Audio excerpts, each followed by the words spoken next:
میرے عزیزوں، ہمارا آج کا مضمون یسوع مسیح کے چلتے پھرتے شفا خانے یعنی موبائل پولی کلینک کے بارے میں ہے۔ خداوند یسوع کے جلالی نام میں آپ سب کی خدمت میں سلام۔ میرے عزیزوں، آج ہم پاک کلام میں سے مقدس متی کی انجیل اس کا 4 باب اور یسوع تمام گلیل میں پھرتا رہا اور ان عبادت خانوں میں تعلیم دیتا اور بادشاہی کی خوشخبری کی منادی کرتا اور لوگوں کی ہر طرح کی بیماری اور ہر طرح کی کمزوری کو دور کرتا رہا، اور اس کی شہرت تمام سوریہ میں پھیل گئی، اور لوگ سب بیماروں کو جو طرح طرح کی بیماریوں اور تکلیفوں میں گرفتار تھے اور ان کو جن میں بدروئیں تھیں اور مرگی والوں اور مفلوجوں کو اس کے پاس لائے، اور اس نے ان کو اچھا کیا۔ اور گلیل اور دیکوپولس اور یروشلم اور یہودیہ اور یردن کے پار سے بڑی بھیڑ اس کے پیچھے ہو لی۔ میرے عزیزوں، آپ نے اس تلاوت میں دیکھ لیا کہ کتنی بڑی بھیڑ تھی اور کہاں کہاں سے وہ آئی تھی۔ خداوند یسوع نے اپنی منادی کے آغاز کے لیے گلیل کا انتخاب کیا تھا، اور ہم نے یہ دیکھا کہ اہل گلیل منادی کے اس بیج کو قبول کرنے کے لیے کس قدر تیار تھے۔ خداوند یسوع نے خوشخبری کا پیغام دینے کے لیے عبادت خانوں کا انتخاب کیا۔ یہودی کی زندگی میں عبادت خانہ ایک انتہائی اہمیت کا حامل ادارہ تھا۔ عبادت خانوں میں اور ہیکل میں بڑا فرق تھا۔ ہیکل صرف ایک تھی جو صرف یروشلم میں تھی، لیکن عبادت خانہ وہاں ہوتا تھا جہاں چھوٹی سی یہودی آبادی بسی ہوتی تھی، جہاں کم از کم 10 یہودی خاندان آباد ہوتے تھے، جبکہ ہیکل صرف قربانیاں نظر گزارنے کے لیے مخصوص تھی۔ یہاں نہ تو منادی کی جاتی تھی اور نہ ہی درس و تدریس۔ عبادت خانہ ہی وہ جگہ تھی جہاں درس و تدریس کے فرائض سارے انجام دیے جاتے تھے۔ عبادت خانوں کو اس دور میں ہر دل عزیز یونیورسٹیوں یعنی جامعات کا درجہ دیا جاتا تھا، جہاں دینی تعلیم دی جاتی تھی۔ اگر کوئی شخص اپنی دینی تعلیمات یا مذہبی نظریات کا پرچار کرنے کا خواہش مند ہوتا تو بلا شبہ یہ عبادت خانے ایسی جگہ تھی کہ وہ بے کم و کاست اپنی تعلیم کا پرچار کر سکتا تھا۔ مزید برآں عبادت خانے ہی ایسی جگہ تھے جہاں نئے اساتذہ کو اپنے خیالات اور اپنی تعلیم دینے کا موقع فراہم کیا جاتا تھا۔ عبادت خانے کی عبادت کے 3 حصے تھے۔ پہلے حصے میں دعائیں کی جاتی تھی، دوسرے حصے میں شریعت سے اور انبیاء کے صحائف سے تلاوت کی جاتی تھی۔ اس میں جماعت کے ارکان حصہ لیتے تھے۔ یہاں ایک اہم حقیقت یہ ہے کہ کوئی ایک شخص ہی اپنے خیالات کا اظہار نہیں کرتا تھا، اور نہ ہی یہاں پیشہ ور خدمتگار یا مقرر ہوتا تھا۔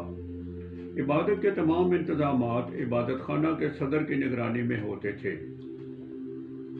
کسی بھی ممتاز اجنبی مقرر کو خطاب کرنے کے لیے دعوت دی جا سکتی تھی، اور کوئی بھی رضاکارانہ طور پر اپنے خیالات کا اظہار کر سکتا تھا۔ اگر منتظم کو اس بات کا ادراک ہو جاتا کہ یہ منفرد یا اچھا مقرر ہے تو وہ اسے دعوت دیتا، اور یوں شروع میں خداوند یسوع کے لیے عبادت خانے اور ان کے پلپٹ کھلے تھے، اور یہیں سے خداوند نے اپنی منادی کا آغاز کیا، کیونکہ عبادت خانوں میں ہی اس کی ملاقات اس دور کے سنجیدہ علماء کرام سے ہوتی تھی اور ان سے تبادلہ خیالات کا موقع میسر آتا تھا۔ اور اس طرح عبادت خانہ ہی ایسی جگہ اور فورم تھا جہاں سے لوگوں میں اپنی نئی تعلیمات پھیلائی جا سکتی تھی۔ میرے عزیزوں، خداوند یسوع نے عبادت خانہ میں نہ صرف منادی کی بلکہ بیماروں کو بھی اچھا کیا۔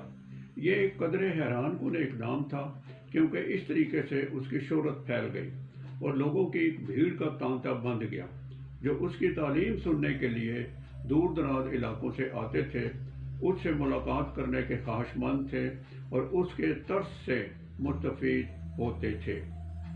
پولی کلینک یونانی زبان میں پولس بمعنی پولی، جس کا مطلب ہے بہت سی، متعدد، کلینک یعنی شفا خانہ۔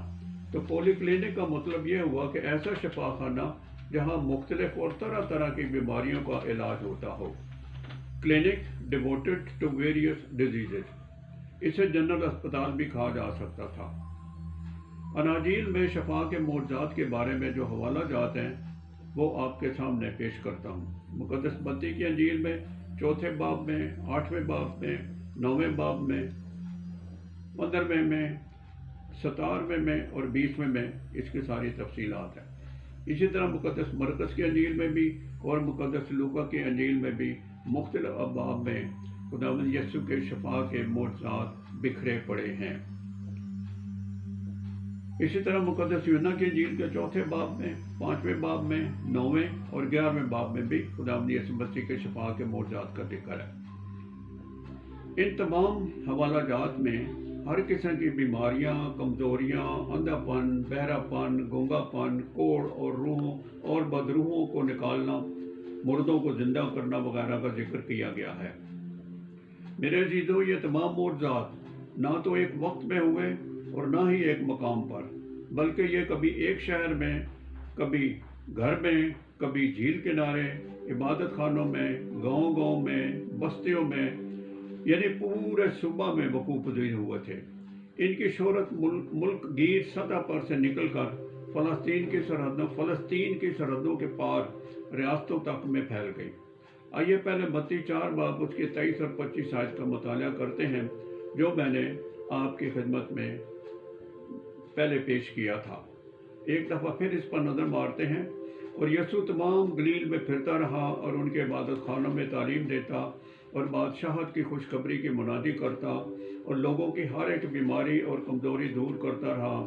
اور اس کی شہرت تمام سوریہ میں پھیل گئی اور لوگ سب بیماروں کو جو طرح طرح کی بیماریوں اور تکلیفوں میں گرفتار تھے، آسیب زدوں اور مسروعوں اور مفلوجوں کو جو اس کے پاس لائے اور اس نے انہیں اچھا کیا. اور گلیل اور دیکاپولس اور یروشلم اور یہودیہ اور اردن کے پار سے بڑا ہجوم اس کے پیچھے ہو لیے. یہاں لکھا ہے کہ بڑا ہجوم اس کے پیچھے ہو لیا. آئیے بڑے ہجوم کے بارے میں کھوج لگاتے ہیں. لکھا ہے اور گلیل اور دیکاپولس اور یروشلم اور یہودیہ اور اردن کے پار سے ایک بڑا ہجوم اس کے پیچھے ہو لیا. جن مقامات کا ذکر کیا گیا ہے ان کو باری باری لیتے ہیں. اناجیل میں گلیل کا ذکر ہے. اگر ہم گلیل کے نقشہ پر نظر ڈالیں تو ان مقامات کے نام سامنے آتے ہیں. گلیل ایک صوبہ تھا، شہر نہیں. خداوند یسوع کے دور میں صوبے کا حاکم ہیرودیس اعظم کا بیٹا انتپاس، جس کی حکومت 4 قبل از مسیح سے لے کر 39 مسیحی تک تھا. اس میں بدرجہ ذیل قابل ذکر شہر تھے: خورزین یا خرازین، کفرناہوم، بیت سیدا، مجدل یا بغدلہ، تباریہ یا تبریاس اور اس کی جھیل، کانا یا کانا گلیل، ناصرت، نائن، قادیش، نفتالی، جوٹا پٹا اور کوہ تبور وغیرہ. اس کے علاوہ ہمارے خداوند نے اپنی زمینی زندگی کا بیشتر حصہ قریباً 27 برس گلیل ہی میں بسر کیے. نمبر 2، دیکاپولس. دیکا یعنی 10 خود مختار یونانی شہر ہیں جن میں غیر اقوام بستی تھی. ان کے نام یہ ہیں: پیلا، دیون، گراسا، فلادلفیا، گدرا، کناتسا، ہپوس، قبیلہ، دمشق اور رافانہ. تیسرے نمبر پر یروشلم کی باری آتی ہے. یہ فلسطین کا دارالحکومت اور سب سے بڑا شہر تھا، جہاں یہودیوں کی سب سے بڑی صدر عدالت یعنی سنیڈرن تھی، جہاں عید فصح کے موقع پر کم و بیش 25 تا 30 لاکھ زائرین کا ہجوم ہوتا تھا. چوتھے نمبر پر یہودیہ، ایک اور صوبہ جس میں بیت لحم، بیت عنیہ، حبرون، قمران، امواس یا اماؤس، جنوب مشرق میں اشدود، افرائیم، سکم اور ارمیتیا کے شہر واقع تھے. 5ویں نمبر پر اردن پار کے علاقے تھے جسے پیریا کا علاقہ کہا جاتا تھا. میرے عزیزو، آپ کی خدمت میں ان تمام مقامات کی تفصیل پیش کر دی گئی ہے. اب آپ اندازہ لگا سکتے ہیں کہ اس بڑے ہجوم میں شامل لوگ کتنے تھے، وہ کہاں سے آئے اور انہوں نے یسوع سے شفا کیسے حاصل کی. ہزاروں کہیں یا اس سے بھی زیادہ، یہ آپ کی ثوابدید ہے. اسی طرح متی 4 باب اس کی 23 آیت میں لکھا ہے